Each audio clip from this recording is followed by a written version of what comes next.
নমস্কার, কেমন আছো সবাই? আশা করছি সকলেই ভালো আছে। আজ বৃহস্পতিবার, এখন বাজে বেলা 12টা, একদম রাইট 12টা। আজ 12টার থেকেই ভিডিওটা শুরু করলাম। আজ ছেলের হাফ ডে, চলে আসবে একটু পরেই।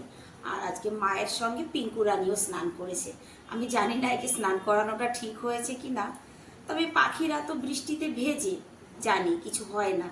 আমি ওকে সাবান দিয়ে স্নান করিয়ে দিয়েছি, খাবার খাইয়ে দিয়েছি। ও নিজের তুলে কিছু খাচ্ছে না, এটাই বড় সমস্যা, জানো তো। আর জানি না কবে ও উঠতে পারবে, কবে ওকে মুক্ত করতে পারবো। যায় না, যায় না, যায় না, যায় না, যায় না সোনা, যায় না, যায় না। তুমি উঠতে পারলে আমি তোমাকে মুক্ত করে দেব। স্নান করিয়ে দিয়েছি না, ভালো হয়েছে। ওই দেখো, ওই যে এক এক পায়ে এই করতে করতে কিন্তু ও উপরে, একদম সে উপরের সিঁড়িটায় চলে যাবে, ছাদে। ও গিয়ে ছাদে গিয়ে খানিক সময় এখানে অপেক্ষা করবে, এখন কমসে কম 1 ঘন্টা এই সিঁড়িতে। এই সিঁড়ির একদম উপরটায় যাবে, গিয়ে ওখানে অপেক্ষা করবে। তারপরে ধীরে ধীরে ধীরে ধীরে ছাদে চলে যাবে। ওই দেখো কতটা পৌঁছেছে। আর 2টো সিঁড়ি উঠবে ও, তারপর ওখানে দাঁড়িয়ে অপেক্ষা করবে। আবার যখন আমি উপরে যাব, তখন কিন্তু আবার এক এক এক এক পায়ে একদম ছাদের সিঁড়িতে চলে যাবে। যাই হোক, এদিকে আমি ভাত বসিয়ে দিয়েছি, ছেলে আসার অপেক্ষা করছি। আজকে আমার ছেলে একাই আসবে, কারণ কি ওর বাপি ওকে গাড়িতে বসিয়ে দেবে, ও ওখান থেকে একা একাই চলে আসবে। গরম পড়েছে কিন্তু খুব, সত্যি কথা। পিঙ্কু ওই যে বসেছে কি ওখানে, ওখানেই অপেক্ষা করবে এখনো। পিঙ্কু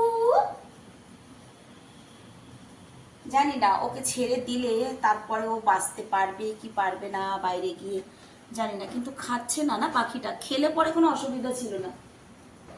ও চলে যাচ্ছে, ওর গন্তব্য স্থানে চলে যাচ্ছে ধীরে ধীরে। বসে রয়েছে, ওখানে থাকবে এখন, অনেকক্ষণ থাকবে।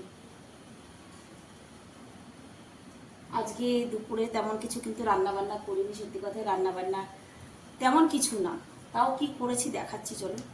ভেন্ডির ভর্তা করেছি, আর গতকাল আলুর সবজি করেছিলাম, 2 ছেলেরই খুব পছন্দ হয়েছে। আর যেহেতু ওর বাপি আজকে দুপুরে ঘরে খাবে না, তো আমি আজকে আবার আলুর সবজিটা করেছি, যেহেতু ছেলেদের পছন্দ। আর এই যে ভেন্ডি সিদ্ধ দিয়েছি, এটাই হচ্ছে আজকের মেনু। ওই যে দেখো কোথায় গিয়ে বসেছে, ওই যে দেখো বসেছে, বললাম না যে ওখানে গিয়ে বসবে। এই দেখো, ওখানে কিন্তু এখনো বসে থাকবে। যখন আমি উপরে যাব, তখন কিন্তু আবার ওখান থেকে উপরের দিকে রওনা দেবে। আমার ছেলেটা একা একাই এসে, একা বলতে আধা পথ বাপি ছেড়ে দিয়েছিল, ও বাড়ি এসেছে, খেয়ে দিয়ে উপরে গেছে। আমি একটু সময় শুয়েছিলাম, হঠাৎ সিলিন্ডার এসেছে। আমার কিন্তু পুরো কতদিন, 1 মাস, আর এদিকে হচ্ছে 10 দিন, মানে 40, 42 দিন পর আমার সিলিন্ডার মানে ঘরে এসেছে, পুরো 42 দিন পর।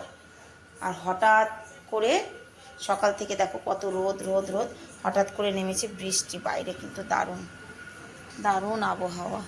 যা খাবার খেয়ে নি তুই। এ টাকলু, আজা বাহার। বাইরে বেশ মস্ত হাওয়া দিচ্ছে বাইরে রে মুনিয়া। আ যাও বাহার বাড়িতে, টুনি রে ডেকে নিয়ে আসো। টুনি কো বুলাও। কি এখন বাজে 7:30। আজকে পিঙ্কু রানীর জায়গা হয়েছে আমার ওভেনের উপরে, কাগজ বিছিয়ে খাবার দিয়েছি। তবে আজকে বিকেল থেকে ও কিন্তু নিজেই খাবারটা খাচ্ছে। ক্যামেরাটা যেই অন করেছি, ক্যামেরার দিকে চেয়ে রয়েছে খাওয়া বন্ধ করে। ও কিন্তু আজকে নিজেই খাবার নিজে তুলে খাচ্ছে, মানে আর 6 দিন 7 দিন পর নিজে নিজে খাবার খাচ্ছে। ভালো লাগছে জান তোকে খেতে দেখে। খাও খাও। ক্যামেরা অন করার সঙ্গে সঙ্গে মাথা উঁচু করে দাঁড়িয়ে পড়েছে। খাও খাও। শুনেছি কবুতর নাকি মাথা স্থির রাখতে পারে না, তবে এ তো পারছে। ওরা সারাক্ষণ মাথাটা নাড়াতে থাকে, কিন্তু দেখো এ দিব্যি মাথা শান্ত করে দাঁড়িয়ে রয়েছে। খাও খাও খাও খাও খাও।